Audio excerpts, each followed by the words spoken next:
Buenos días, gracias por su asistencia.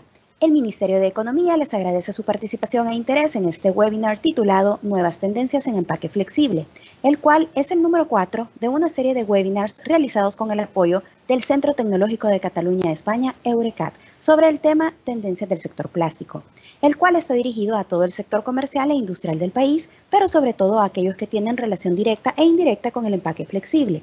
En este webinar se expondrán las nuevas tendencias en empaque flexible, describiendo las tecnologías que se están desarrollando para cada mercado de consumo. Primero se describirá tendencias en reducción de impacto ambiental y a continuación se describirán los avances para los diferentes sectores y tipos de empaque flexible.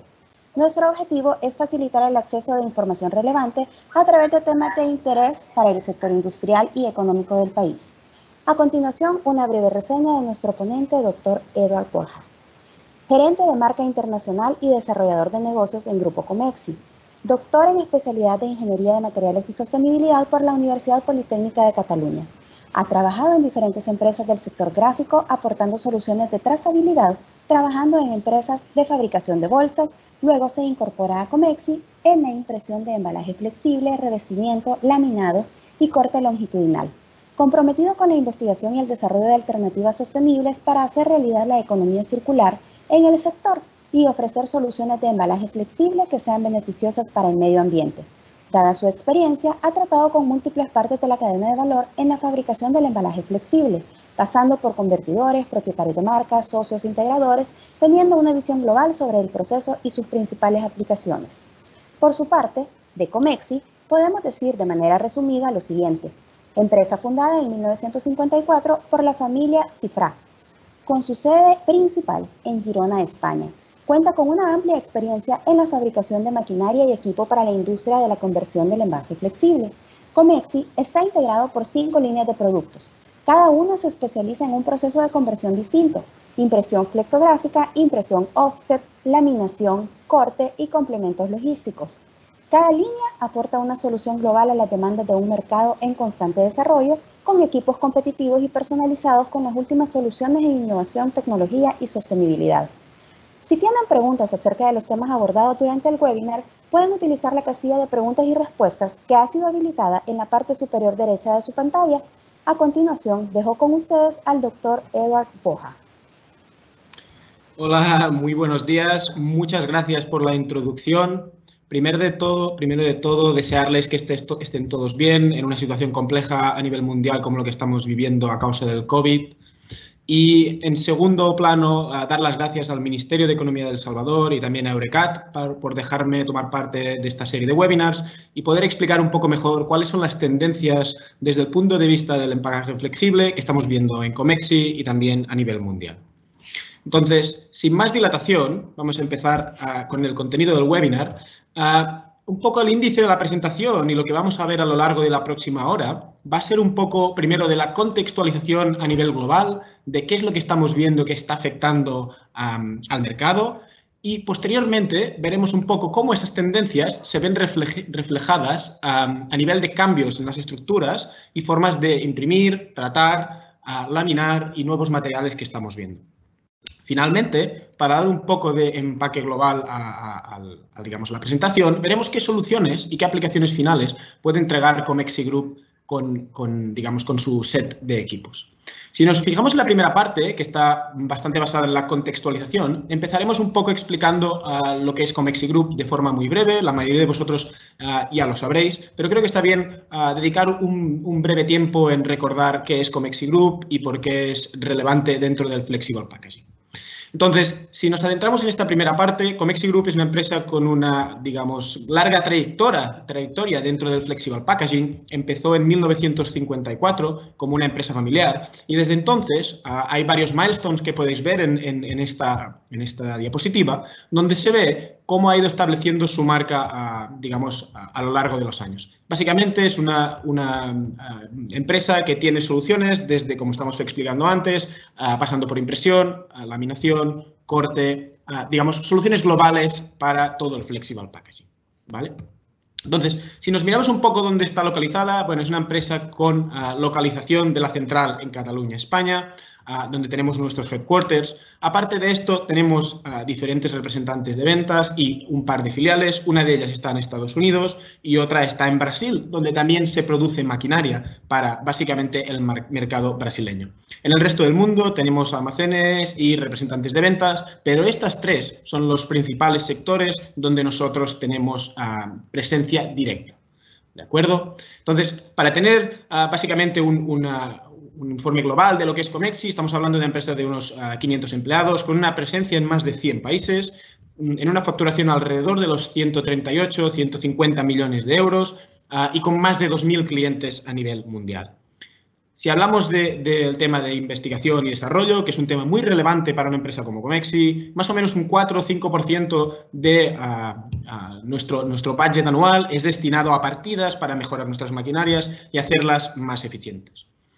Si nos referimos al número de máquinas, estamos hablando más o menos de unas 4.500 máquinas instaladas a lo largo de estos años. ¿De acuerdo? Si miramos un poco lo que es el portfolio de producto, que creo que es la parte relevante que nos interesa a todos, básicamente lo tenemos separado en tres partes, aunque podríamos incluso separarlo solo en dos. Una parte es la de impresión, donde se dispone de impresión flexo y impresión offset, dos tecnologías muy distintas para el mismo mercado y enfocadas a cómo de largas son las tiradas que hacemos y el impacto que eso puede tener en el precio final del producto. Aparte de eso, tenemos una división única y exclusivamente dedicada a la laminación, con y sin solventes, base agua, aplicación de coatings, aplicación de holografía, efectos, todo este tipo de, propiedades del Flexible Packaging, tanto a nivel visual como a nivel de propiedades. Y finalmente tenemos la división de corte, que es una división que básicamente se dedica a finalizar todos los procesos que se han realizado previamente para entregar bobinas perfectamente cortadas y rebobinadas para que puedan ser utilizadas por la parte final de la cadena. Dentro de la división de corte hay muchas cosas que nosotros podemos entregar, como automatización, microperforación y abre fácil a través de láser, etcétera, etcétera, etcétera. Esto es lo que ofrecemos como proveedor global a nivel de producto. Pero hay una cosa que es muy relevante, especialmente hoy en día, que es el tema de los servicios que se entregan. Somos una empresa con una gran entrega a nivel de servicio técnico y especialmente servicios digitales y en facilitar el trabajo a aquellos convertidores que deseen empezar en el proceso y no tengan una gran experiencia en ello. Nosotros ponemos a su disposición nuestro centro tecnológico donde les vamos a ayudar a hacer esos primeros pasos tanto en la parte de impresión, laminación, corte o en cualquier parte del proceso de fabricación del Flexible Packaging que les interese. Dicho esto, y habiendo hecho una primera introducción bastante breve, pero para que quede un poco claro lo que es Comexi Group y cuál es su relevancia, vamos a empezar con la parte, digamos, de tendencias dentro del Flexible Packaging y por qué está cambiando tanto y cuáles son las cosas que están afectando más a estos cambios. Si miramos a grandes rasgos, el mercado del flexible es un mercado que ha estado creciendo de una forma muy grande a lo largo de los últimos 30 o 40 años. Y realmente, algo que es relevante, y por eso lo pongo en esta diapositiva, es que si miramos la cantidad de plástico que se ha producido y fabricado durante estos años de forma acumulada, tenemos una cantidad muy, muy grande y creciendo a un 5% anual, esto no parece que vaya a disminuir. Entonces, el tema de cuánto plástico estamos creando a nivel global es una tendencia que afecta mucho a todo el ruido que hay ahora mismo, digamos, alrededor del Flexible Packaging. Entonces, ¿cuál es el principal ruido que nosotros escuchamos dentro del Flexible Packaging? Bueno, creo que todos estaremos de acuerdo que la sostenibilidad es un tema que nos toca muy de cerca. ¿Pero por qué es tan relevante? Bueno, básicamente porque si nos enfocamos en las actividades industriales, un 14% de las emisiones a nivel global se deben a aplicaciones de este estilo. ¿De acuerdo? Entonces, lo que está pasando es que todas las empresas o la gran mayoría de las empresas, tanto del sector del Flexible Packaging como los que no, cualquier empresa que esté en el sector industrial, se está enfocando en hacer una transición hacia prácticas un poco menos dañinas con el medio ambiente, ¿vale? En muchos países esto se está produciendo de forma, digamos, más o menos ordenada, porque muchos convertidores, muchos brand owners, propietarios de marca, como Nestlé, tienen una estrategia muy bien definida y unos objetivos a largo plazo sobre qué quieren hacer en materia de sostenibilidad para hacer el proceso más eficiente. Esto es importante y lo menciono porque todas las empresas que no tengan una estrategia a 5 o 10 años vista de qué es lo que quieren hacer a nivel de sostenibilidad, va a haber un problema, que va a ser que las legislaciones en muchos países van a llegar más temprano que tarde y van a obligar a una transición forzada hasta estas estructuras o a esta forma de trabajar menos dañina con el medio ambiente. Entonces, aquellas empresas que no estén preparadas para hacer esta transición pueden sufrir mucho, ¿vale? Entonces, si miramos un poco por qué esto es relevante, bueno, esto es un gráfico que explica un poco cómo ha evolucionado todo lo que son las temperaturas a nivel global, digamos, a nivel de planeta, ¿no? Y vemos que obviamente estamos en un proceso en el cual se está acelerando, digamos, el calentamiento del planeta. Esto es importante y es probablemente el feedback más rápido que obtenemos del tema de la sostenibilidad y por qué es importante, pero no nos olvidemos que otros factores que a nivel de sostenibilidad afectan mucho a nivel mundial, como por ejemplo la deforestación, han producido casos tan graves como el del COVID, donde por un tema de deforestación y invasión de espacios naturales, digamos, ha llegado un caso de una enfermedad de un animal a una persona provocando una pandemia a nivel mundial. Entonces, los eventos catastróficos se están acelerando en muchos casos y es algo que es solo el reflejo de por qué es importante la sostenibilidad a nivel mundial. Entonces, ¿todo esto en qué está desembocando? Bueno, básicamente está desembocando en que lo que se escucha en casi todos los ámbitos, no solo en el flexible packaging, son las soluciones circulares. Es decir, estamos buscando cosas que se puedan mantener dentro del sistema durante más tiempo y que puedan ser reutilizadas y, digamos, no tengan un solo uso. Esto va a ser muy relevante dentro del flexible packaging, lo veremos más tarde, pero es algo que estamos viendo en cualquier sector a nivel mundial. Básicamente porque es lo que estoy indicando. Es muy interesante poder tener un mismo producto utilizado más de una vez, ¿vale? Entonces es el principal motivo de disrupción e innovación que estamos viendo en el mercado en general. Entonces, me gusta enseñar esta diapositiva de una forma un poco breve. Lo que veis en la primera columna de la izquierda es básicamente a qué nivel de emisiones estamos actualmente. Y después tenemos lo que es el escenario de 2050, ¿no? Lo que viene a explicar esta diapositiva de una forma muy resumida, y lo explicaba Kathleen Sellers, el director técnico del ERM, explicaba básicamente que con el nivel de crecimiento que llevamos a nivel mundial y de consumir recursos, para 2050 ya no será para nada sostenible para el planeta. Entonces, tenemos que pensar en una fórmula de que, digamos, la base de consumo se baje para mantener un cierto porcentaje, digamos, de elementos en circulación durante más tiempo para evitar que consumamos los recursos del planeta de forma, digamos, inexorable. Viendo todo esto y cómo de relevante es el tema de la sostenibilidad, creo que estaremos de acuerdo que si hay un sector que está en el ojo del huracán y está siendo criticado más que ningún otro, por lo menos hasta antes del tema del COVID, del coronavirus, es el tema del plástico. El sector del plástico ha sido especialmente penalizado por el tema de la sostenibilidad. Yo diría que en muchos casos de forma un poco injusta, porque básicamente lo que se ha dicho es que el plástico es malo y el plástico, digamos, daña al planeta, ¿vale? Entonces, esto es cierto porque cuando el plástico llega al océano, digamos, obviamente es un problema para todos.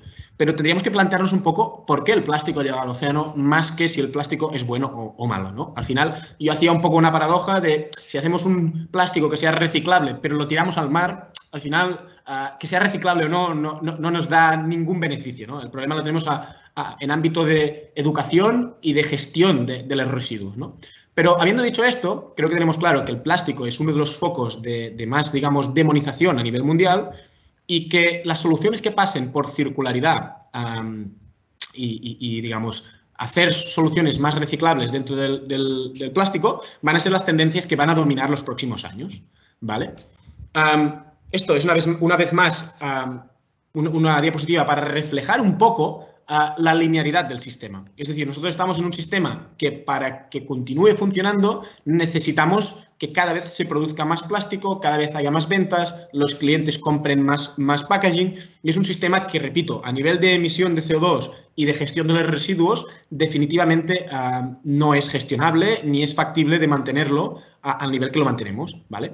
Uno de los motivos por lo que esto no es sostenible a largo plazo es básicamente por el tema de aumento de la población, pero no solo por el aumento de la población en sí, sino por la transición que se está haciendo en muchos países subdesarrollados o, digamos, medios, donde hay una gran cantidad de gente que está haciendo transición hacia la clase media. Cuando hacemos la transición hacia la clase media, hay mucha gente que está empezando a usar lo que llamamos commodities, está comprando más cosas en el supermercado, se está acostumbrando a gestionar, digamos, plástico o packaging de un solo uso, las cosas que, digamos, le facilitan su día a día y que es muy razonable. Entonces, como es tan grande esta transición de gente hacia la clase media, especialmente en Asia, en países que están en pleno crecimiento y también en África, la principal barrera que nos encontramos a nivel de hacer un desarrollo más sostenible de nuestra actividad, cuando preguntamos a los usuarios, digamos, recibimos una respuesta como es demasiado caro, o no tengo suficiente soporte del gobierno, o no tengo facilidad para reciclarlo, etcétera, etcétera, etcétera. Curiosamente, este tipo de respuestas son muy parecidas a las que recibimos, digamos, desde la parte de los convertidores, cuando preguntamos cómo ven la transición hacia estas estructuras, digamos, nuevas, porque básicamente la respuesta es: esto, digamos, ¿me va a salir a cuenta a nivel de costes, sí o no? Esa es la gran pregunta, ¿no? Entonces, es relevante tener en cuenta que estas barreras que tenemos ahora mismo estarán ahí, ¿vale? Entonces, yo lo decía un poco como una paradoja, porque creo que es algo realmente paradójico, que nosotros, en cualquier ámbito de nuestra vida, cuando tenemos un problema, lo que hacemos es lo evaluamos, definimos cuál es el problema que tenemos y cuáles son sus características. Posteriormente, intentamos definir una normativa o unas reglas para afrontar esa problemática. Y posteriormente, cuando nosotros ya hemos desarrollado esa normativa, realizamos un marco mental y nos acostumbramos a trabajar con este problema y a solucionarlo de forma paulatina.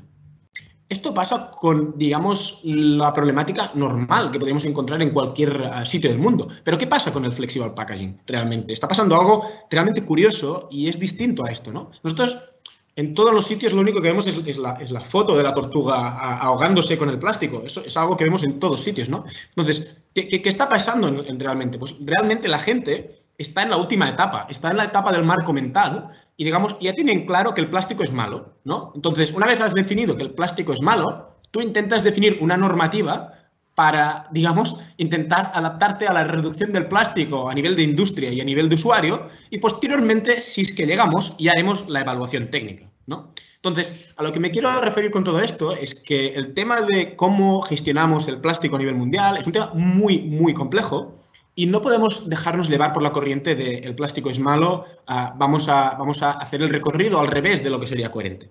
Hay que mirarlo de una forma un poco más amplia, hacer una evaluación como toca. Hay muchas características en el flexible packaging que son relevantes, desarrollar una normativa y después intentar convencer a la gente de lo que es el marco mental que deberíamos tener referente a la gestión de nuestros residuos y del plástico en general, ¿vale? Entonces, esto es una primera introducción que me gusta hacer para que, digamos, tengamos todos claro en la situación en la cual nos encontramos y donde la sostenibilidad es uno de los principales temas que nos vamos a encontrar a nivel de embalaje flexible, ¿de acuerdo? Entonces, una cosa que a mí me gusta enseñar, antes de empezar a ver las tendencias en sí, es una diapositiva que no hace falta que la leáis completamente, ni tampoco os la voy a explicar yo una por una, pero lo que quiero decir es, estos son los 10, 15 principales marcas a nivel mundial: Nestlé, Unilever, Procter & Gamble, Coca-Cola, Reckitt Benckiser, Mondelez, Danone. Todos los conocemos, son marcas muy, muy, muy conocidas. Algunas en Centroamérica hay otras que son más reconocidas, pero si nos miramos con el prisma global, estas son las más reconocidas. ¿Por qué lo pongo? Lo pongo porque todas y cada una de estas empresas tienen ya una estrategia y unos objetivos muy definidos sobre qué quieren hacer con el packaging que ellos, digamos, utilizan. Y que en muchos casos personas como vosotros fabricáis para ellos. Entonces, estas digamos, guías y objetivos que ellos se han definido son cosas que claramente son pautas que van a marcar cómo va a evolucionar el flexible packaging en los próximos 5 años. No puede ser de otra forma, es así de claro. Entonces, ¿por qué creo que es tan importante? Bueno, pues obviamente porque cuando un, digamos, brand owner tan grande como Danone o como Nestlé decide que va a cambiar su tipo de packaging a otro tipo, lo siguiente que hace es, digamos, exigir a su proveedor de film, sea cual sea, que se adapte a esas necesidades y que empiece a trabajar con packaging sostenible, reciclable, etcétera, etcétera, etcétera. Entonces, nosotros como Comexi estamos ahí para, digamos, facilitar o ayudar a la gente que quiere hacer este tipo de transición y hacerla lo más paulatina y fácil posible. ¿De acuerdo? Entonces, la gente al final muchas veces pregunta, vale, esto está muy bien, pero ¿qué es lo que va a pasar con el Flexible Packaging? Porque yo lo quiero saber. Bueno, creo que con la slide que he presentado sobre lo que dicen los principales brand owners, y esto no es ningún secreto, no es algo que yo haya descubierto, podéis ir a su página web y podréis revisarlo vosotros mismos. Al final, yo creo que va a ser un factor, casi diría, clave en cómo esto va a afectar el Flexible Packaging. Pero cuando la gente pregunta cómo de grande va a ser el impacto respecto a lo que dicen estas grandes marcas, bueno, yo les doy un dato que yo creo que es relevante sobre dos figuras que tenemos muy claramente identificadas, creo, todos los que venimos del sector del Flexible Packaging. Uno, por un lado, es Amcor y por otro lado es Nestlé. Amcor es probablemente la empresa más conocida a nivel mundial por la fabricación de Flexible Packaging y para que os hagáis una idea, más o menos, Nestlé es unas 10 veces Amcor, ¿vale? Entonces, cuando tienes una empresa que es, podríamos decir, un monstruo del Flexible Packaging como es Amcor y es 10 veces más pequeño de Nestlé, quiere decir que llega a por lo menos a 10 veces más gente. Yo creo que es mucho más, es difícil de visualizar, pero el impacto que puede tener una empresa como Nestlé a nivel de la gente, a nivel de cómo la gente crea su propio marco mental de cómo debe ser el embalaje, es mucho, mucho más relevante que lo que pueda decir Amcor. Entonces, cuando nos preguntan, ¿qué va a pasar con el Flexible Packaging? Bueno, pues miremos a los brand owners y lo que están haciendo, ¿de acuerdo? Entonces, vale, esto está muy bien, pero si tú miras a nivel mundial, puedes escuchar 1000 cosas distintas, ¿no? Cada uno dice un poco la suya. Uno habla de biodegradable, otro habla de compostable, otro habla de reciclable, otro habla de papel, otro habla de materiales bio-based. ¿Qué es lo que va a pasar realmente? Bueno, a mí me gusta primero de todo decir una cosa que es relevante y está relacionado con lo que he explicado un poco antes, y es que vamos a tener que hacer un packaging que obviamente sea mejor a nivel de sostenibilidad que lo que tenemos hasta ahora, pero es muy importante que pensemos que tiene que ser viable a nivel de coste. Básicamente porque, lo que comentaba antes, si a nivel de coste no es viable, es muy difícil que a lo largo de la cadena, digamos la cadena de producción y también de consumo, sea aceptado. ¿De acuerdo? Entonces, vamos a ver ahora cuáles son esas tendencias, pero recordemos que el tema del coste, nos guste o no, siempre va a estar ahí. Y es una de las cosas más relevantes. Entonces, si vemos cuáles son los principales focos de cambio a nivel mundial, hay algunos que son relativamente evidentes.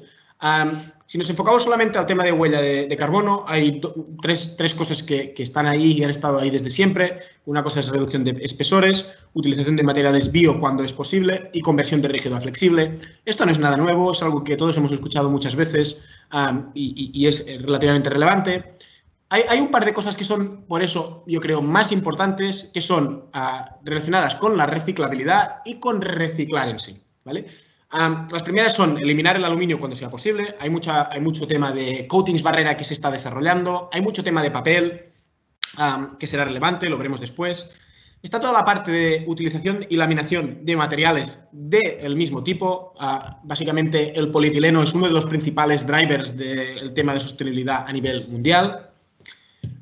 Después está todo el tema de estructuras biodegradables. Lo veremos también después con un poco más de detalle. Pero cuando todo esto nosotros lo explicamos, especialmente lo importante que es la reciclabilidad de las estructuras, no nos olvidemos que hay una parte que va implícita en hacer materiales más reciclables, que es reciclarlos en sí y reintroducirlos en la cadena. Entonces, la otra gran tendencia, y que es muy importante a nivel mundial, es nuevas regulaciones, ser capaces de reciclar los materiales que estamos produciendo y, efectivamente, reintroducirlos dentro de la cadena para volver a fabricar flexible packaging. ¿De acuerdo? Entonces, si nos miramos un poco el primero, repito, esto es algo que hemos visto mucho, digamos, en los últimos años. Depende mucho, yo creo, del mercado en el que estamos enfocados, porque, sobre todo, digamos, la conversión de rígido a flexible es algo que viene pasando mucho en los últimos años. Entonces, no es nada nuevo, especialmente en el tema del stand-up pouch y el retort. El stand-up pouch es el sector que más crece dentro del flexible packaging a nivel mundial. Entonces, es obvio que hay muchos productos rígidos que están transicionando a este tipo de estructuras. Yo siempre pongo el ejemplo en Centroamérica y también en Sudamérica, el ejemplo de las salsas, el ketchup, las salsas de tomate, las mayonesas, todas estas cosas tradicionalmente en mercados europeos, siempre están, y también en mercados americanos, norteamericanos, están envasados en rígido. En vuestros mercados normalmente ya están muy envasados, digamos, en flexible. Entonces, hay muchos mercados que harán esa transición que el mercado centroamericano y sudamericano ya ha hecho hace tiempo. ¿De acuerdo? Entonces, esta tendencia está clara, siempre ha estado ahí. Entonces, hay otra parte que es el tema del bio-based y, digamos, sustituir resinas de origen del petróleo por estructuras que vengan de ese origen. Es algo que estamos viendo bastante también. Es relevante, yo creo que es un driver importante, pero creo que ahora mismo no es el principal driver a nivel mundial cuando hablamos de flexible packaging, ¿de acuerdo? Es muy importante, hay muchos convertidores que ya lo están haciendo o por lo menos sustituyendo parcialmente a estructuras basadas del petróleo, pero hay cosas más relevantes. Entonces, el tema de la reducción de espesores también está ahí, es un tema importante, siempre ha estado. Digamos que las nuevas tecnologías a nivel de estirado del film y a nivel de extrusión están ayudando mucho a hacer materiales cada vez un poco más finos, pero ya estamos en unos puntos en los cuales, salvo en casos concretos como el del polietileno que veremos más tarde, ya estamos tratando con films muy finos y que tienen un impacto muy bajo a nivel de sostenibilidad, ¿de acuerdo? Entonces, si miramos la segunda tendencia, ahora hablaremos un poco del tema del aluminio. Siempre parece un poco que el aluminio ha sido también una de las estructuras que más se ha demonizado en muchos aspectos. Bien es cierto que cuando tú tienes estructuras laminadas con aluminio, tienes incluso, digamos, ya no solo polilicinas distintas, sino materiales distintos. Entonces, hay mucha gente que se ha enfocado en hacer estructuras, incluso las de enfocadas a retort o muy altas barreras, a sustituirlas por coatings barrera y por metalizaciones. Entonces, es una tendencia muy, muy importante. Y la gente en general, tanto digamos para envases como, por ejemplo, el café, está buscando estructuras donde se pueda ahorrar el aluminio, ¿vale? Entonces, esto se encuentra en distintos niveles de madureza. Yo diría que hay países donde han pasado claramente la fase de crecimiento del aluminio y esto va de bajada. Hay otros sectores a nivel mundial donde el aluminio aún está en un gran auge y aún se utiliza muchísimo. Entonces, yo siempre hablo de tendencias a nivel global, pero es obvio que esto cambia mucho dependiendo de las zonas del mundo e incluso entre países, ¿vale? Entonces, si nos miramos un poco a cuál es la película, digamos, entera de cómo hacer estructuras más sostenibles, obviamente esto depende de las capacidades barrera que nosotros queremos entregar en el packaging final. Un primer paso es no utilizar aluminio, pero obviamente cuando tú quitas el aluminio hay que poner alguna cosa. Cuando nosotros hacemos este paso hay mucha gente que lo ha hecho, utiliza metalizaciones, utiliza materiales de distintos tipos, etcétera, etcétera. El segundo paso es, digamos, pasar a utilizar monomateriales. En este caso, básicamente, estructuras basadas en poliolecinas o que vienen del polietileno, ¿vale? Entonces, esto es más sostenible y es más reciclable. Digamos, la última parte es la parte de compostabilidad, hacer materiales que sean compostables. En algunos casos tienen sentido, en otros no. Ahora lo veremos con un poco más de detalle, ¿de acuerdo?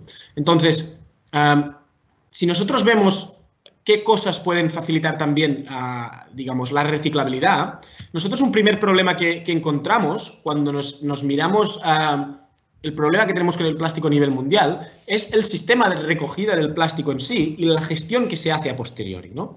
Entonces, un tema que ha sido un driver muy importante recientemente, especialmente por parte de Nestlé, que es el principal, digamos, empujador del papel dentro del sector del flexible packaging, nos hemos encontrado que para el papel, en la gran mayoría de, digamos, países del mundo, ya tenemos una cadena de recogida y reciclaje del mismo.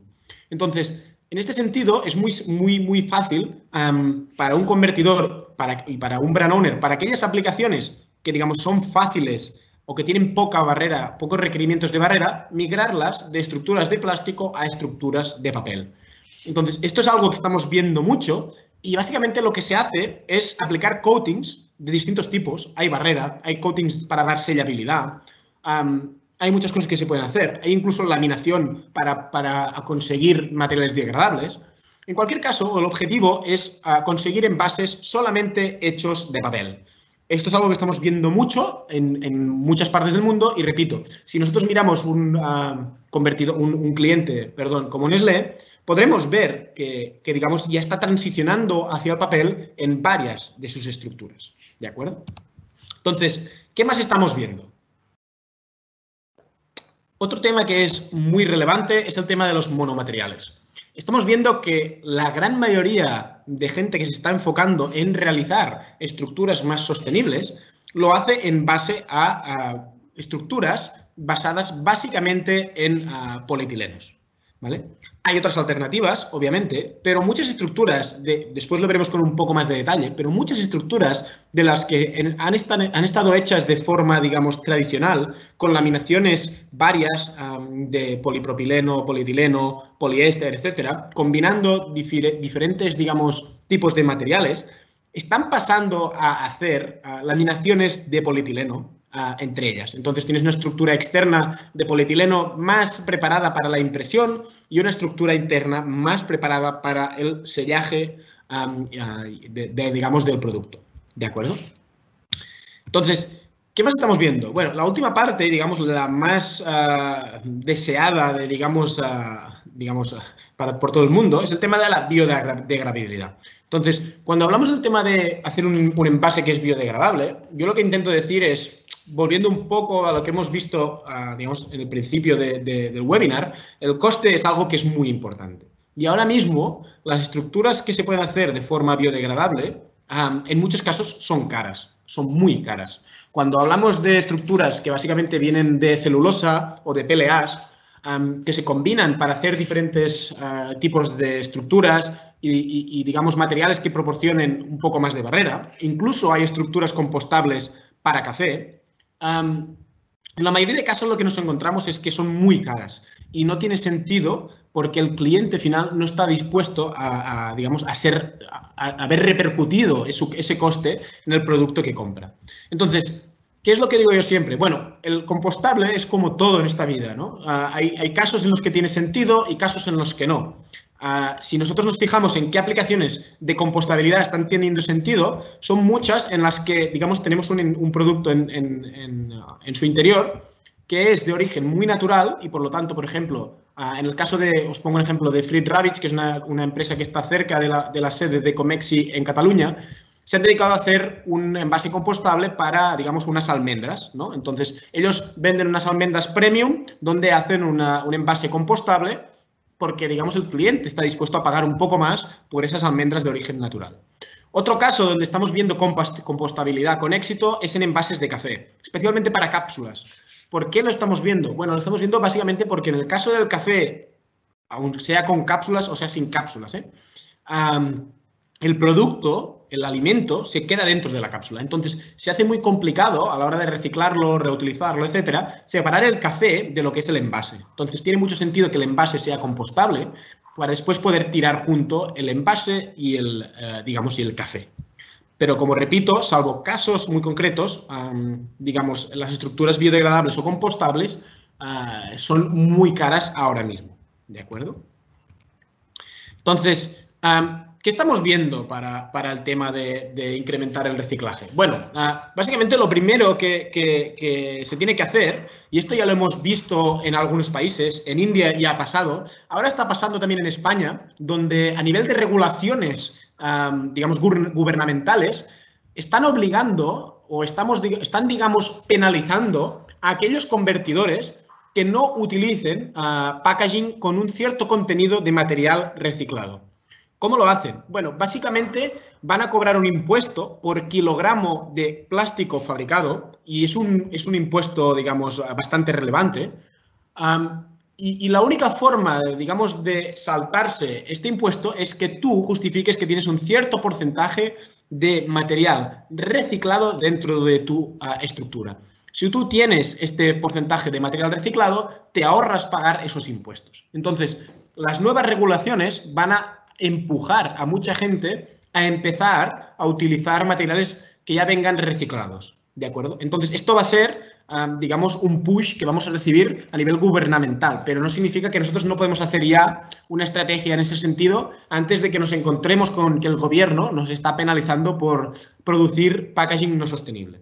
Entonces, ¿esto hacia dónde lleva? Bueno, obviamente lleva hacia hacer estructuras cada vez más estándares, después veremos un par de diapositivas al respecto, y obviamente para tecnologías de reciclado que faciliten, una vez ese envase ha sido recogido, que esto sea reciclado y obviamente reintroducido en el sistema.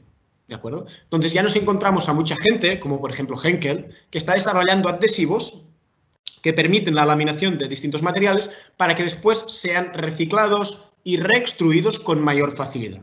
¿De acuerdo?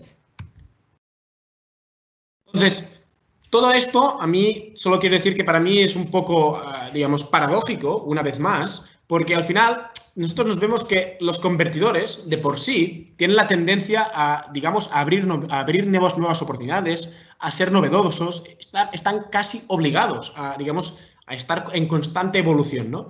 Mientras que por otro lado vemos que, digamos, lo que pide el mercado es estandarización, sostenibilidad y hacer, digamos, estructuras cada vez más sostenibles, ¿no? Entonces, ¿por qué digo que esto es un poco, digamos, contradictorio o paradójico? Bueno, porque es lo que digo, al final los convertidores se ven obligados a estar en constante evolución, pero por otro lado tienen unas limitaciones claras y cada vez más marcadas a nivel de sostenibilidad. Entonces, ¿qué quiero decir con esto? Bueno, básicamente que, como explicaba al principio del webinar, la gran mayoría de, digamos, mejoras, tendencias o nuevas funcionalidades van a estar muy relacionadas con la sostenibilidad. Desarrollar un packaging más reciclable, compostable con barrera, etcétera, etcétera. Metalizaciones, muchas cosas distintas son posibles, pero con un claro enfoque, digamos, hacia el tema de la sostenibilidad. ¿De acuerdo? Si nosotros miramos un poco lo que veíamos hace relativamente poco, lo que más, digamos, llamaba la atención son cosas que ahora siguen siendo importantes, que nosotros podemos siguiendo, digamos, entregar a los convertidores, como son lacas brillantes, lacas mates, texturizaciones, ventanas, holografía. Todas estas cosas son cosas que nosotros podemos ayudar a los convertidores a desarrollar para diferenciarse, pero, repito, ahora mismo el principal foco de desarrollo, mejora y digamos, nuevas tendencias está muy enfocado a lo que decía previamente, sostenibilidad. ¿De acuerdo? Entonces, hasta ahora he hecho, creo, una primera introducción donde hemos visto por qué a nivel mundial la sostenibilidad es tan relevante, a nivel industrial, a nivel de usuario de final consumo, a nivel de marca y a nivel de convertidor. Hemos visto un poco a nivel global cómo esas tendencias están impactando en, digamos, las estructuras que se convierten. Y finalmente, lo que quiero que veáis ahora es qué soluciones nosotros podemos entregar, pero también qué aplicaciones hay que son interesantes para, digamos, los usuarios. ¿De acuerdo? Entonces, relacionado con aluminio, me gusta enseñar esta slide porque es lo que os comentaba antes. El aluminio se encuentra cuando hablamos de eliminar el aluminio se encuentra en etapas muy distintas en algunos mercados. ¿De acuerdo? Si miramos en Europa y en Norteamérica, está en una etapa bastante de madurez y ya os diría casi de declive, digamos.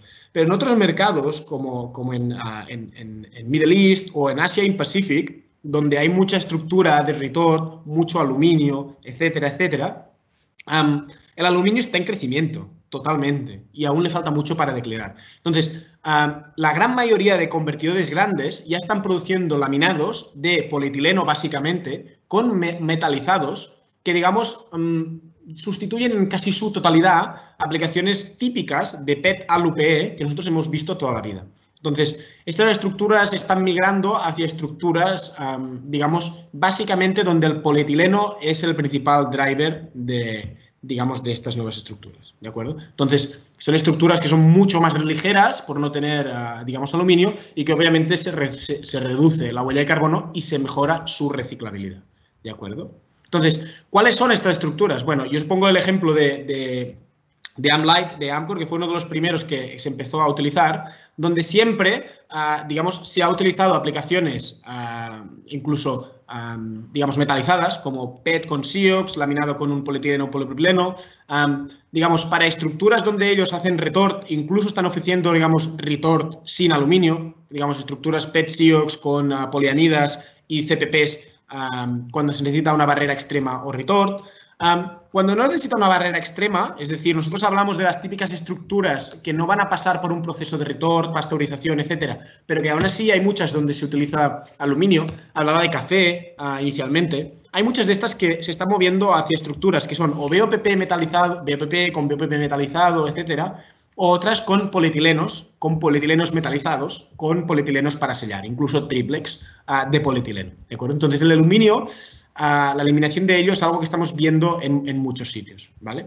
Si miramos un ejemplo, digamos, de este tipo de estructuras, cuando nosotros miramos una estructura, digamos, con necesidad de mucha barrera que veíamos antes, repito, era un PET con un aluminio o con laminado con un PP o con un CPP o con un polietileno, dependiendo de cómo digamos, duro es el proceso que se va a convertir, esto se está viendo, digamos, transicionado hacia estructuras del estilo de la que vemos abajo, donde se utiliza un polietileno orientado o biorientado para imprimir. Después esto se lamina con un material, digamos, metalizado y esto después se lamina con un coex de polietileno para poder, digamos, sellar.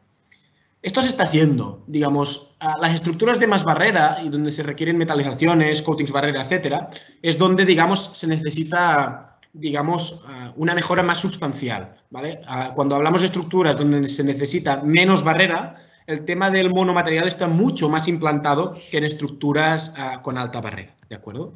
Entonces, si hablamos de monomateriales, como os comentaba antes, la laminación de dos polietilenos es uno de los principales drivers a nivel mundial para poder conseguir una mejor reciclabilidad de las estructuras, ¿de acuerdo? Entonces, en estas mismas estructuras se utiliza coatings barrera para, digamos, dar propiedades que la, digamos, estructura en sí no tiene, ¿vale? Si lo miramos a nivel de soluciones, yo os quería poner siempre el ejemplo de un cliente de Comexi, que fue uno de los primeros que empezó con la laminación de polietilenos, digamos, para hacer estructuras reciclables, que es Tanfu. Tanfu es un cliente de Comexi de Vietnam que no hace mucho adquirió una línea triplex para poder realizar estructuras de este estilo y, digamos, aplicar también coatings, digamos, encima, que ya sean lacas mate o lacas de este estilo,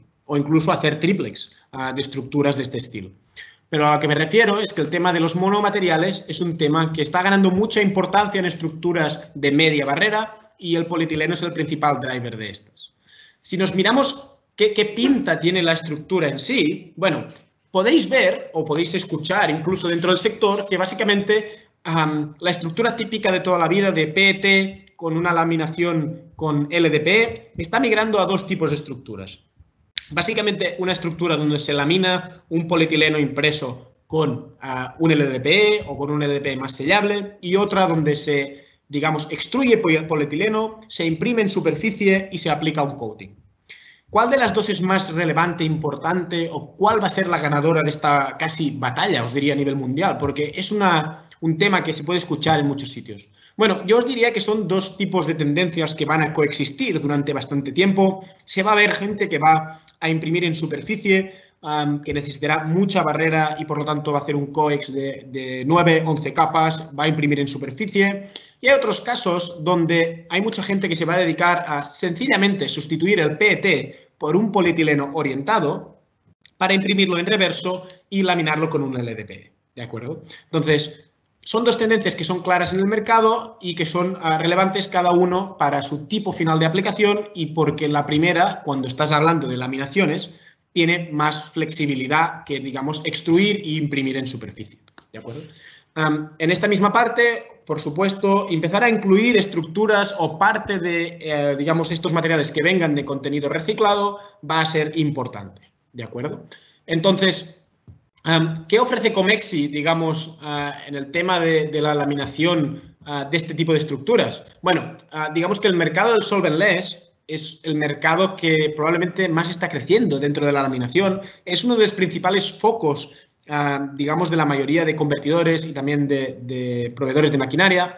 Y quiero recordar al final que Comexi dispone de la máquina más eficiente a nivel de laminación solventless que hay en el mercado, que es una máquina que es capaz de laminar a 500 metros minuto, pero que aparte nosotros lo que estemos especialmente interesados en desarrollar es, digamos, una colaboración muy cercana con los proveedores de adhesivos, con los proveedores de material, con los convertidores, para seguir haciendo nuestra máquina más eficiente. Entonces, en esta misma línea, nosotros lo que hemos estado haciendo los últimos meses es hacer pruebas con adhesivos de nueva generación que permiten la reextrusión una vez el material ha estado laminado. Y hemos probado cosas como laminación triplex en línea, totalmente usando solventless, obteniendo muy buenos resultados y haciendo laminaciones de alrededor de velocidades de 230, 220 metros minuto, haciendo triplex completamente en solventless. Entonces, todas estas cosas son relevantes porque básicamente la gran mayoría de estructuras que van a ser laminadas en monomaterial, cuando hablamos de polietileno más polietileno, son estructuras que son laminadas en solventless. Entonces, todo esto va a ser muy importante, pero también lo es el tema del control de la tensión. Controlar la tensión muy bien durante la máquina es muy importante, sobre todo porque estos nuevos materiales, y especialmente el polietileno, no se comporta obviamente igual que el poliéster. Es estirable y obviamente es más difícil de gestionar que un poliéster o que un BOPP, que son materiales más estándar que se utilizan normalmente para imprimir dentro del flexible packaging. ¿De acuerdo? Entonces, otra cosa que relacionado con el, digamos, mundo digamos, de la sostenibilidad está marcando mucha tendencia, y lo explicaba durante la presentación, especialmente en el caso de Nestlé, es el tema del papel. Entonces, el tema del papel y de los coatings en general, incluso para aplicaciones que no son de papel, está ganando mucha relevancia. ¿De acuerdo? ¿Y por qué está ganando relevancia? Bueno, está ganando relevancia porque hay muchas aplicaciones que, como estamos eliminando materiales que antes, digamos, daban mucha barrera, necesitamos alguna cosa que nos dé esa barrera. Y en este caso, muchos de ellos, estos son coatings, ¿de acuerdo? Entonces, ¿qué es lo que ofrece Comexi? Bueno, básicamente, antes de que veamos tipos de aplicaciones relevantes dentro del sector del papel, nosotros tenemos un sistema al que nosotros le llamamos, digamos, un carro de hueco con cámara cerrada y presurizada. Nosotros lo que ofrecemos es un sistema que lo que permite es aplicar una gran cantidad de gramaje sobre el film o sobre el papel y que está especialmente diseñada para los sistemas de base agua, ¿de acuerdo? ¿Por qué digo que se puede hacer un alto gramaje? Incluso se puede hacer un alto gramaje y cambiar el volumen transferido sin cambiar el anilox. Bueno, como podéis ver en pantalla, digamos, este sistema puede trabajar en la misma dirección que el film o puede trabajar en dirección opuesta. Esto se debe a que el rodillo contrapresor, que digamos, veis marcado con una M en el diagrama, este es el que está realmente dirigiendo el film o el papel durante la máquina, y nosotros nos podemos permitir poner un pequeño mechanical stopper que lo que hacemos es ajustar la distancia entre el cilindro de hueco grabado que está transfiriendo el coating y el rodillo contrapresor, y eso nos permite ajustar mucho la cantidad de adhesivo o coating que es transferido. Eso, añadido al hecho que puede aplicar en dirección a máquina o en contrario, nos permite hacer gramajes de, por ejemplo, entre 3,5 gramos y 4 gramos sin cambiar absolutamente nada digamos, el rodillo, ¿de acuerdo? Entonces, esto está muy bien y es especialmente relevante para las aplicaciones base agua porque cuando nosotros aplicamos, digamos, coatings, tintas, lo que sea, digamos, a nivel base agua, lo que nosotros vemos siempre son unas aguas, digamos, que son un poco difíciles de gestionar a nivel visual. De hecho, es una de las principales barreras para utilizar, digamos, adhesivos base agua. Entonces, ¿En qué ayuda este sistema? Bueno, normalmente cuando la gente utiliza Paseagua pone lo que nosotros llamamos una barra alisadora para hacer, digamos, la apariencia un poco más agradable. En este caso, como este rodillo de hueco grabado puede, digamos, trabajar en dirección opuesta a máquina, a la misma vez que aplica, digamos, está alisando, digamos, el mismo film al trabajar en dirección contraria y, digamos, entrega una calidad visual muy buena para las aplicaciones base agua. Entonces, es un sistema completamente pensado y diseñado para aplicar coatings base agua para el sector digamos, del flexible packaging y del papel. Adicionalmente, como digamos, el sistema está presurizado, se puede cambiar la presión que hay dentro de la cámara, entregando aún más variabilidad dentro del sistema de coating. Adicionalmente, está conectado con 2 bombas y permite un cambio rápido de formato, digamos, y hacer una limpieza muy rápida del sistema porque, repito, lleva un sistema de limpieza automática. ¿De acuerdo? Entonces, ¿por qué digo que este sistema es importante? Bueno, es importante porque uno de los principales temas, digamos, dentro del sector del papel es que hay muchas, y cuando digo muchas, es muchas estructuras, como la que veis del azucarillo o como el vaso de café, que son estructuras con papel con polietileno extruido. Y hay una cantidad, diría, casi aberrante de estructuras a nivel mundial que no requieren una barrera muy grande, pero requieren estar un poco aisladas a nivel de humedad del exterior. Entonces, como requieren eso más un poco de sellabilidad, lo que se les hace a estos papeles es extruir polietileno para entregar esa sellabilidad que nosotros necesitamos a nivel de empaque, más dar un poco de barrera al agua, aunque no necesitamos una gran barrera. ¿De acuerdo? Entonces, ¿qué estamos viendo a nivel mundial? Bueno, estamos viendo que el principal foco de muchas papeleras, de muchos convertidores, de mucha gente, es transicionar estas estructuras que llevan, digamos, polietileno extruido en el papel hacia estructuras con coatings. ¿Por qué? Porque son reciclables, mientras que la mezcla de polietileno con papel no lo es. Entonces, esta transición ya está pasando. He puesto el ejemplo aquí de Nestlé On Natural, que es una aplicación de Nesquik, de cacao en polvo, donde ellos fueron un paso más allá y no solo sustituyeron una estructura que antes no era de papel, sino que era de un poliéster laminado con un polietileno, lo cambiaron por una estructura, digamos, basada en papel, ¿de acuerdo? Y lo mismo por las barritas Yes, que son barritas de cereales, que también las han cambiado a estructuras hechas de papel, ¿de acuerdo? Entonces, si miramos un poco a cómo se ve este tipo de aplicación, bueno, es lo que veis. Básicamente tenemos un papel donde se aplica una impresión en superficie, se aplica un barniz en algunos casos, en otros no, y se hace una extrusión de LDPE. Repito, esto hace que la estructura no sea reciclable.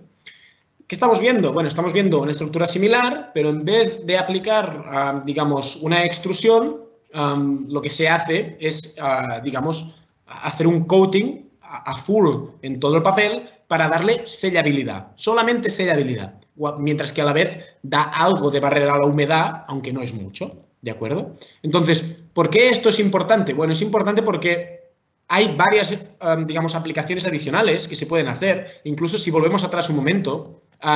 Hay muchas aplicaciones, digamos, relacionadas con el flexible packaging, no solo las que, digamos, necesitan poca barrera, que están transicionando hacia papel. Y hay mucha gente que está haciendo estructuras, incluso de alta barrera, solamente con papel. Obviamente, esto vuelve un poco a lo que decía al principio, por enésima vez, donde hay muchos casos que a nivel de coste no tiene mucho sentido. Pero, repito, hay gente que está haciendo estructuras biodegradables para aplicaciones, por ejemplo, de café, o estructuras de alta barrera basándose en papel, basándose en metalizaciones y basándose en coatings barrera, ¿de acuerdo? Entonces, con el papel y con coatings se puede hacer casi todo el abanico de aplicaciones de flexible packaging, empezando por aquellas que, digamos, solo quieran entregar sellabilidad, llegando hasta aquellas donde se quiere hacer una alta barrera. Repito, en muchos casos no pensemos que el papel es la panacea del problema que tenemos con el flexible packaging. Yo creo que eso es un gran error, porque al final hay muchas aplicaciones donde el flexible packaging tiene mucho sentido. pero sí que hay algunas que pueden ser sustituibles y daré, antes de pasar a la siguiente slide, otro ejemplo de algo que estamos viendo, que es los wraparounds de muchas aplicaciones como las latas de bebidas o la leche. Hay muchos convertidores, como por ejemplo Coca-Cola, que se están pasando al papel para hacer este tipo de aplicaciones. Entonces, el papel está ganando mucha relevancia en muchos aspectos, ¿de acuerdo? Entonces, volviendo al tema, cuando hablamos de este tipo de aplicaciones, lo que nos viene a la mente es gramaje, mucho gramaje, porque en la gran mayoría de casos estamos hablando por lo menos de 4 o 5 gramos en seco.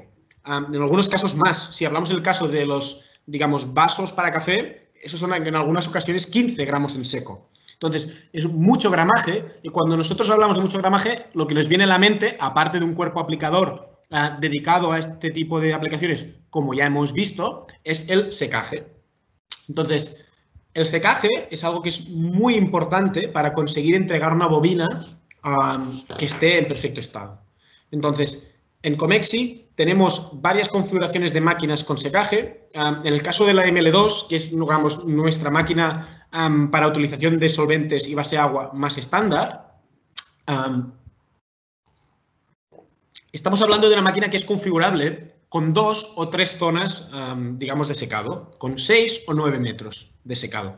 Entonces, tener diferentes configuraciones permite que si se quiere hacer una aplicación sencilla, digamos, con 2 secciones y 6 metros, ya sirve, pero si hay alguien que se quiere introducir en el sector del papel, va a tener requerimientos de secado eventualmente muy altos, puede coger una máquina con 3 zonas y va a poder realizar aplicaciones de este estilo, ¿de acuerdo?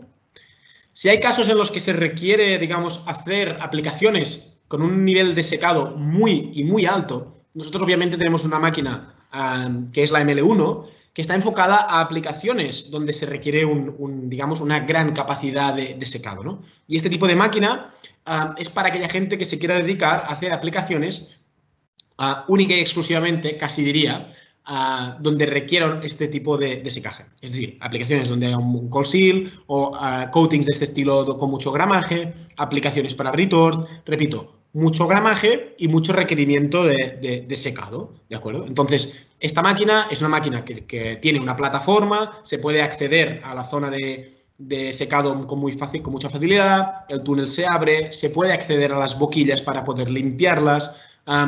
Digamos, es una máquina muy pensada para high duty, que digo yo, o sea, digamos, para aquellos clientes que tengan mucha necesidad de secado y que obviamente cuando tienes mucha capacidad de secado y mucho gramaje, necesitas limpiar y hacer mucho más mantenimiento de la máquina. Esta máquina está pensada para ello, ¿de acuerdo?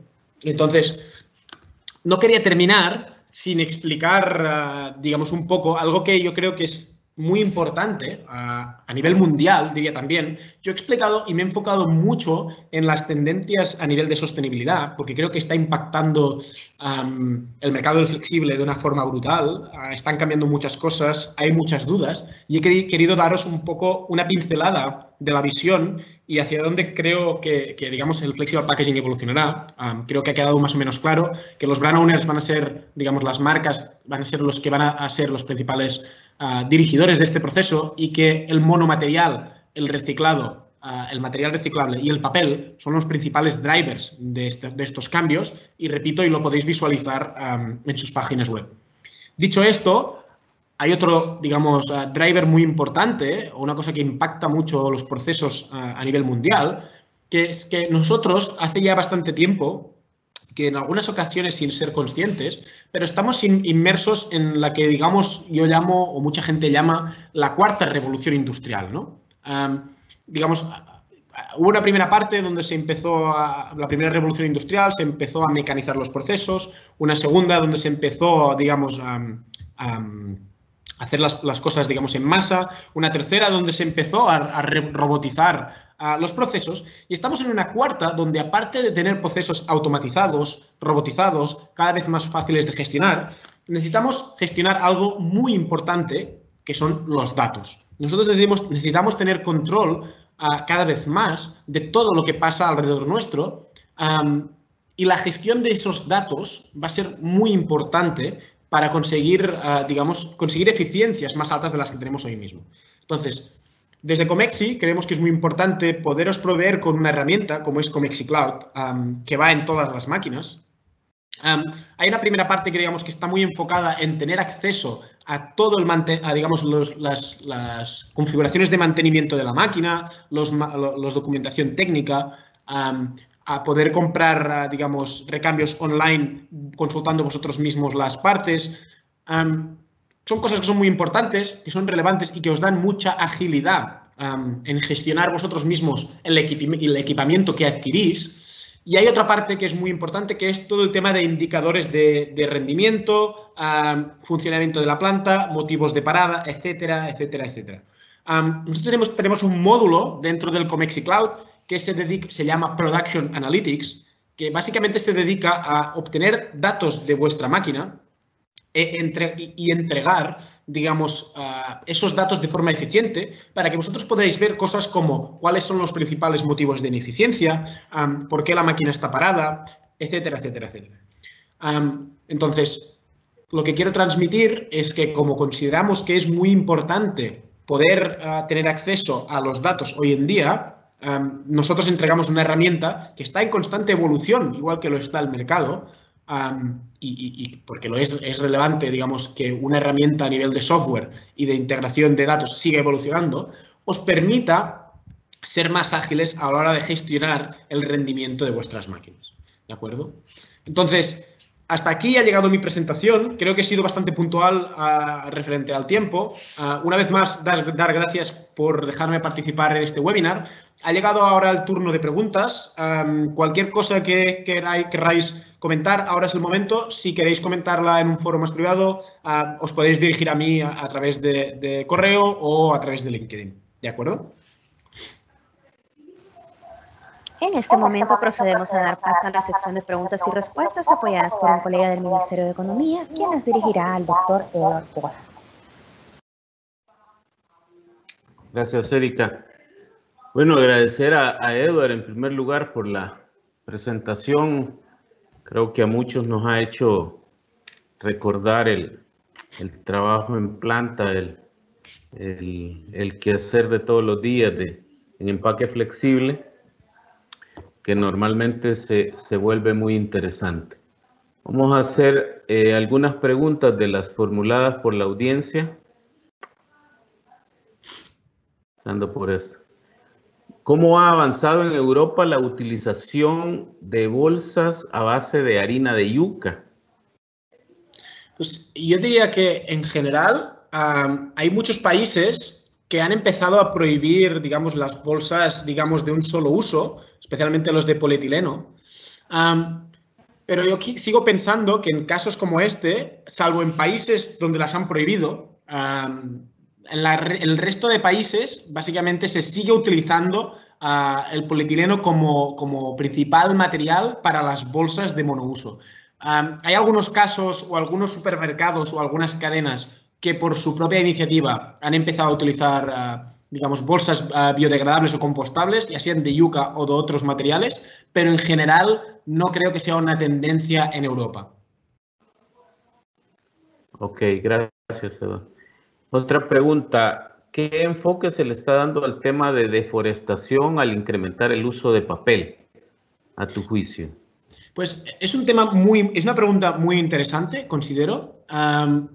Si miramos los principales proveedores de papel a nivel mundial, igual que, digamos, hay un tema importante y es que cuando nosotros hablamos de por qué muchas estructuras están migrando a papel, la primera pregunta que nos viene a la cabeza es, vale, ¿y estas estructuras van a ser fabricadas por los convertidores de papel de toda la vida, es decir, fabricantes de papel, o esto va a pasar a ser hecho por los convertidores?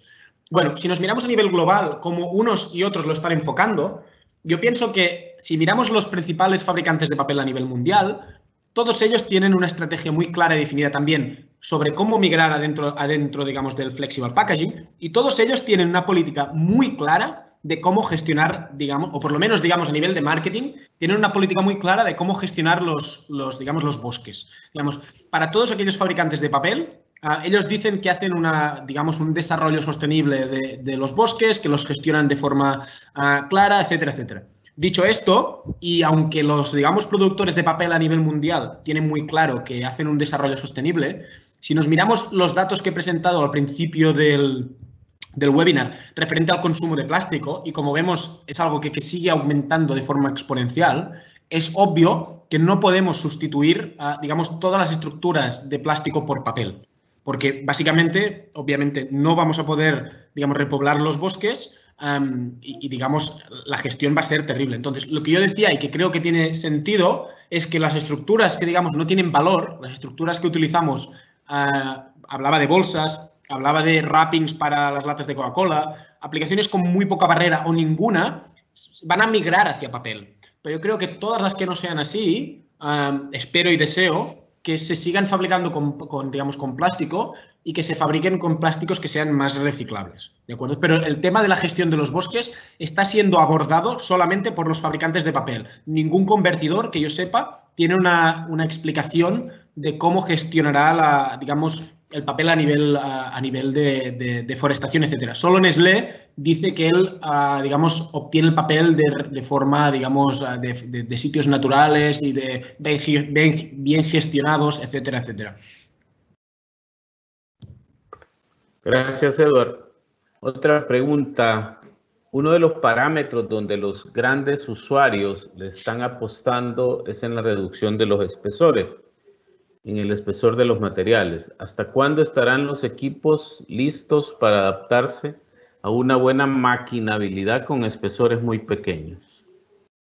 Sí, obviamente es un tema que, digamos, nos toca de cerca, especialmente en el polietileno, porque yo creo que el polietileno orientado está sustituyendo el poliéster digamos, a marchas forzadas en muchos aspectos.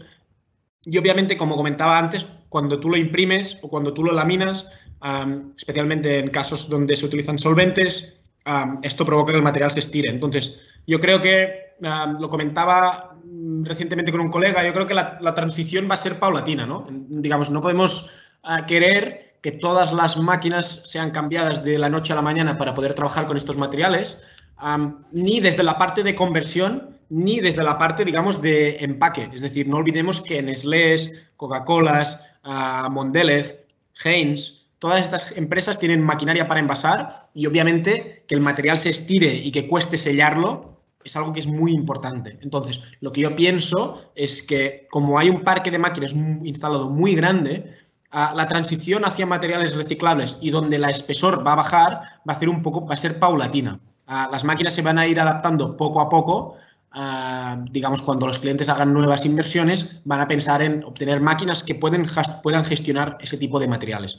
Entonces, vamos a seguir bajando, obviamente, y especialmente cuando hablamos de polietileno bioorientado, cada vez tenemos materiales más finos. Entonces, va a ser una adaptación paulatina, tanto desde la parte de convertidores como desde la parte de, digamos, envasadores. Gracias, Edward. Aquí intentando ordenar un poco algunas preguntas. Vamos. Permítame un segundo. Bueno, una más. Muchas gracias por su interesante presentación. Mi pregunta es, ¿por qué se considera más sostenible el papel que el plástico? Ambos materiales son reciclables. Bueno, es una pregunta más que razonable y yo lo que digo es, hago un poco una sensibilización y muchos de nosotros somos profesionales del sector que cuando vamos al supermercado, que yo es algo que hago siempre cuando, digamos, aterrizo en un país, lo primero que hago es, digamos, es un poco habitual, ¿no? Pero voy a un supermercado para ver qué tipo de packaging se usa y qué, digamos, qué es lo que a la gente le interesa comprar, ¿no? Entonces, tenemos que ponernos en la piel de una persona que va a un supermercado y no es un profesional del flexible packaging, ¿no? Una persona que, digamos, no sabe lo que es un BOPP, no sabe lo que es un plástico, o sea, ve todos los plásticos iguales. Cuando él ve que se cambia un plástico que, repito, según todo el mundo está demonizado y es el principal problema del mundo y de que las tortugas se mueran, es cambiado por papel, dice... hemos conseguido la solución, es decir, hemos pasado de un material que es malo, porque digamos a nivel de marca, como empresas como Nestlé o toda esta gente, cuando hacen transiciones a papel, lo que quieren transmitir es que se ha cambiado de algo malo a algo bueno, pues obviamente la gente que no tiene un criterio para evaluar qué estructuras son buenas para reciclar, para gestionar etcétera, ven el papel como la panacea y la solución a todo. Entonces, yo lo que intento es, siempre que hablo con colegas, amigos, familia, gente, digamos, de fuera del flexible packaging, intento explicarles digamos, lo complicado que es ahora mismo la situación en la que nos encontramos, donde hay muchos brand owners y mucha gente que está queriendo transicionarlo todo a papel. Tenemos que ayudar a esta gente, sensibilizarlos, explicarles que el papel es una buena solución para algunas cosas, no para todo, y que el plástico también es bueno para muchas otras cosas, también quizás no para todo. Entonces, hay que entender que en muchos casos, y vuelvo un poco al principio, el coste es el principal, digamos, driver de todo, porque si una cosa a nivel de coste no sale, digamos, no va a seguir adelante, pero hay que hacer un esfuerzo para explicar a la sociedad que no hay una panacea o una solución para todo. Hay que digamos, saber gestionar bien nuestros residuos y, digamos, utilizar el papel para lo que el papel sirve y utilizar el plástico para lo que el plástico sirve. Pero sobre todo, una vez lo hemos utilizado, sensibilizar a la gente de que esto se tiene que reciclar, digamos, y llegar a los centros de procesado de materiales, porque si no, da igual que utilicemos papel, material reciclable, aluminio o incluso rígido, que si lo tiramos al suelo o lo tiramos al mar, da absolutamente igual. Entonces, esta es un poco la reflexión que yo hacía a nivel de papel versus plástico y por qué la gente, digamos, percibe el papel como algo bueno. Gracias, Edward. Trataré de hacer 3 a 4 preguntas más en función del tiempo y del interés de los participantes. Mencionabas, ¿la estructura en papel requiere doble coating o solo la capa externa? Depende un poco de la aplicación final que se quiera hacer. Hay casos donde solamente con un coating en la capa externa o interna sirve. Hay otros casos donde se necesita aplicar en ambas caras. Voy a poner un ejemplo porque creo que es la forma que queda más ilustrado. Cuando nosotros cogemos una aplicación como la de Nestlé o Natural, digamos un stand-up pouch, un doy pack, que digamos se utiliza para poner cacao dentro. En ese caso, nosotros este sobre lo sellamos por la parte de fuera y lo único que nos interesa es que las partes internas entre ellas queden selladas. En esos casos, nosotros aplicamos un coating solo por la parte interna y por la parte externa estamos bien. Como máximo pondremos un barniz de protección para la tinta, pero estamos bien. Si nosotros nos vamos a una aplicación que también se está desarrollando en algunos casos dentro del papel, que es la protección, el wraparound, el wrapping para aplicaciones de Coca-Cola, para aplicaciones de papel de baño, que normalmente está, digamos, envasado en polietileno. En esas aplicaciones, cuando nosotros sellamos y cerramos, nos queda la cara de dentro contra la cara de fuera. Entonces, en esos casos sí que necesitamos aplicar un coating por la cara de dentro y digamos, otro por la cara de fuera. Entonces, dependiendo mucho de la aplicación final, se requiere aplicar dentro y fuera o solo dentro, e incluso en algunos casos se requiere aplicar 2 veces en la cara de dentro, porque hay veces donde se aplica primero un coating para hacer barrera y después se aplica otro coating para dar sellabilidad. Entonces, depende un poco de la aplicación final que se quiera hacer. Otra pregunta, ¿la aplicación de coating en estructuras de papel y su mayor requerimiento de secaje no será contraproducente en relación a la huella de carbono por el mayor requerimiento de consumo energético? Sí, es correcto. Digamos, la aplicación de coating base agua en general y evaporar agua en general es algo que consume energía y consume bastante energía. Pero otra cosa donde estamos inmersos, digamos, desde el punto de vista de Comexi, es hacer túneles de secado más eficientes. Entonces, es algo que es importante para nosotros. Pero si nos lo miramos desde, digamos, la perspectiva global y hacer un análisis total de la huella de carbono, en un caso el coating, repito, es base agua, en el otro caso estamos extruyendo un polietileno que después no va a poder ser, digamos, separado del papel. Entonces ese papel, digamos, posteriormente o será incinerado o será directamente puesto en un vertedero, pero en ningún caso ese papel podrá ser reciclado. Entonces, sí, es cierto que aplicar un coating base agua requiere secado, requiere bastante secado, pero es que la alternativa que tenemos ahora mismo es peor. Es decir, es producir estructuras que una vez utilizadas no sirven para volver a producir pulpa de calidad para hacer más papel. Perfecto. Otra pregunta. Para empaques que se usan utilizan a nivel médico, ¿no hay tendencias en que sean biodegradables, de reuso o algún otro?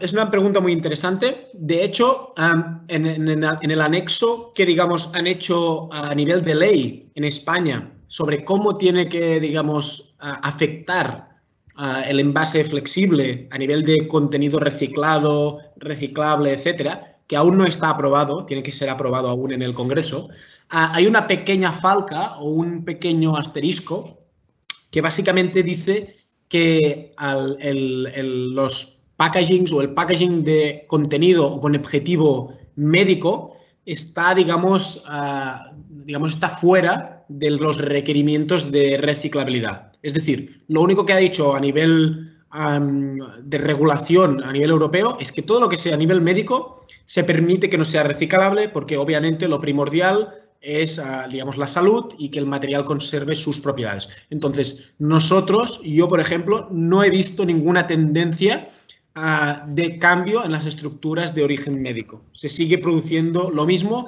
La reciclabilidad no parece que sea importante para este mercado.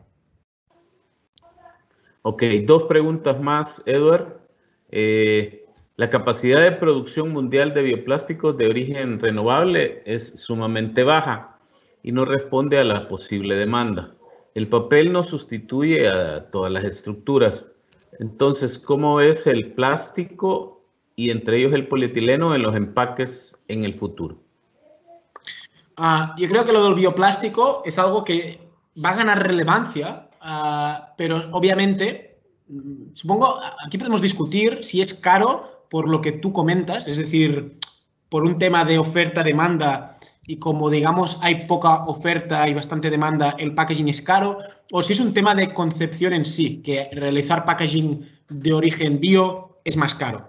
Sea cual fuera, el tema principal es que ahora mismo, por un tema de coste, no está siendo, digamos, implantado en larga escala, aunque, repito, hay algunos convertidores que ya lo han incluido. Entonces, yo creo que aunque es una tendencia y es importante, no es la tendencia principal dentro del flexible packaging. La principal tendencia parece ser el polietileno ahora mismo. Pero, entonces, a nivel global, ¿será el polietileno lo que dominará el mercado los próximos 10 años? Bueno, yo creo que en un mercado tan cambiante como el flexible packaging, con tantas regulaciones distintas a nivel mundial, tantos players que afectan, etcétera, etcétera, etcétera, yo creo que a 2-3 años vista el polietileno va a ser la solución. Todo el mundo va a migrar hasta digamos, este tipo de estructuras. Más allá de 3, 4, 5 años vista, se hace muy difícil decirlo. Porque, repito, es un mercado que cambia con extrema facilidad y hace, digamos, 5 años nadie se estaba planteando que las estructuras para retort o pasteurización o lo que sea tengan que ser reciclables. Entonces, para mí, el driver de los próximos años va a ser el polietileno, sin ningún tipo de duda, tanto el orientado como el bioorientado. Fuera de esto, es decir, 5 años más allá, se me hace muy difícil aventurarme en decir el qué. Obviamente el papel también va a ser importante. Para finalizar la sección de preguntas, uno de los parámetros donde los grandes usuarios le están apostando es en la reducción de los espesores. Ya lo habían mencionado, pero la pregunta es, ¿salir bajando espesores, mejorando barreras? ¿Cómo puede lograrse la rigidez que requieren los standard pouch?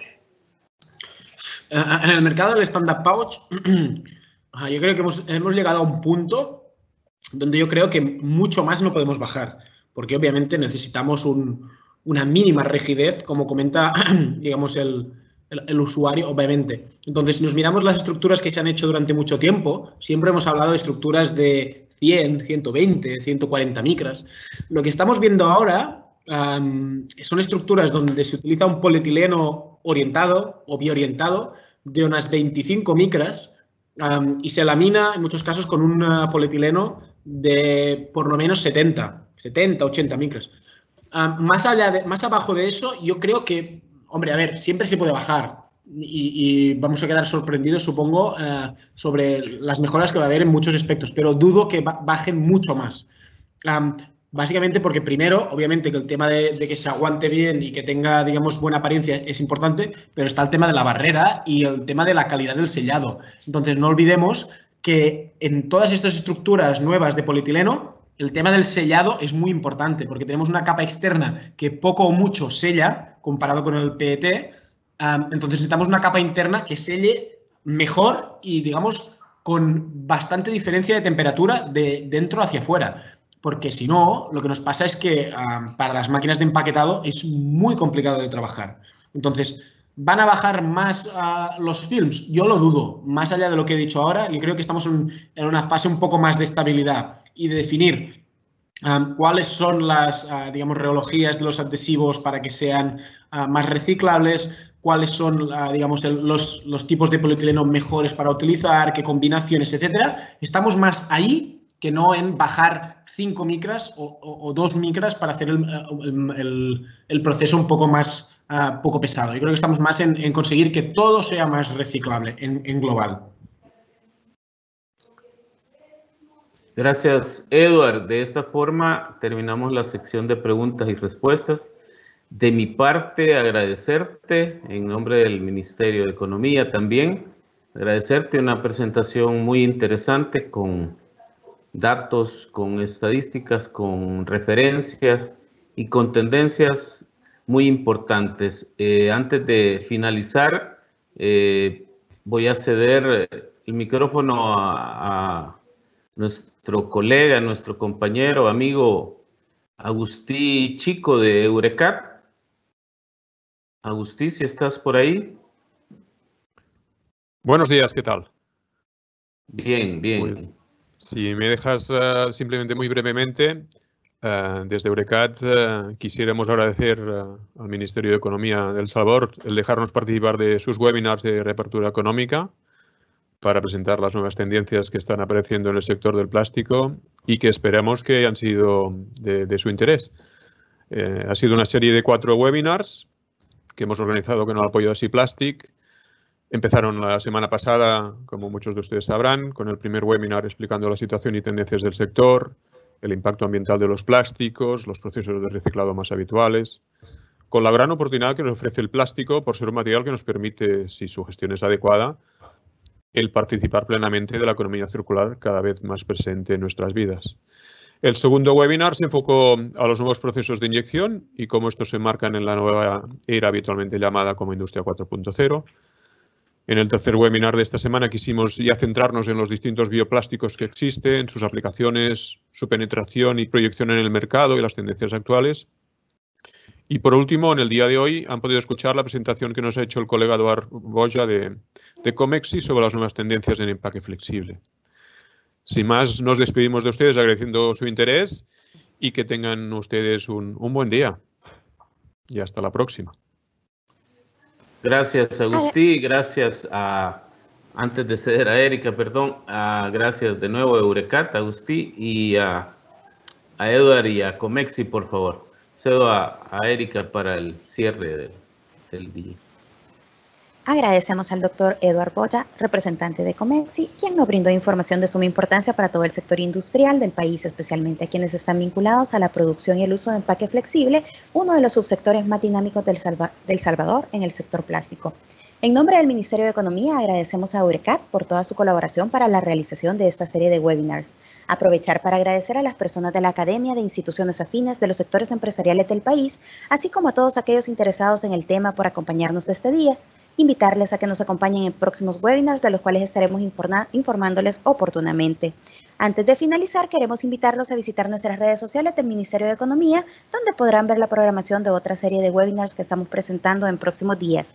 Dentro de la web economiadigital.minec.gov.sb, bajo la categoría de reapertura económica, podrán encontrar la presentación realizada el día de hoy. De antemano, muchas gracias por su participación y los esperamos en los próximos que realizaremos en el marco de la hoja de ruta a seguir para la reapertura de la economía nacional ante la crisis del COVID-19. Damos por finalizado este webinar. Gracias y que tengan buen día.